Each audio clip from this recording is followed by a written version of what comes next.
Hello বন্ধুরা, কেমন আছেন? নিশ্চয়ই ভালো আছেন। আমি বরগুনার শামীম, আমাকে তো আপনার মাঝে মাঝে দেখে থাকেন। আমি এই মুহূর্তে আছি আমাদের বরগুনার সবচেয়ে সুন্দর জায়গা। আপনারা নাম শুনেছেন অনেকেই, সুরঞ্জনা। তা আমি আপনাদের একটু দেখাতে চাচ্ছি আমাদের সুরঞ্জনার সৌন্দর্যের লীলাভূমি বলা যায়। এখানে এতটা সুন্দর একটি জায়গা, আমাদের বরগুনার সবচেয়ে সুন্দর জায়গা। আমরা প্রায় এখানে আসি। আমি আপনাদের একটু দেখাচ্ছি, আপনাদের ঘোরায় দেখাচ্ছি। আর যে জিনিসটা আমি দেখানোর জন্য আপনাদের মূলত আজকে ভিডিওটা করছি সেটা হলো এখানে দুটো কটেজ আছে। এই রিসোর্টের মধ্যে দুটো সুন্দর কটেজ আছে। সেখানে থাকার জন্য, খাওয়ার জন্য সমস্ত ব্যবস্থাই রয়েছে। তা আপনারা আসুন আমার সাথে, আমি একটু দেখাচ্ছি।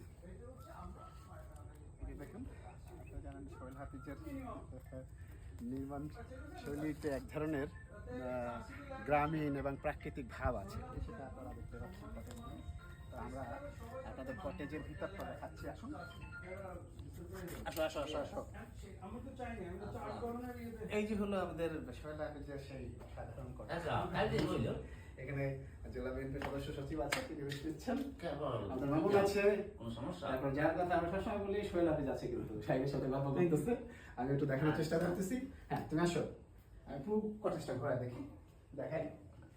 এত সুন্দর একটি বেড আছে, তারপরে এখানে একটি বাথরুম আছে, এখানে সুন্দর একটি স্পেস আছে। তারপরে আপনি এখান থেকে একটা জিনিস দেখাচ্ছি, আপনি সৌন্দর্যটা তোমাকে, তুমি যদি একটু দেখাও সৌন্দর্যটা। বোর্ড আপনি দেখেন, এখানে বোর্ড রয়েছে। আপনার মন খারাপ হলে আপনি এখানে বোর্ড নিয়ে ঘোরাঘুরি করতে পারবেন।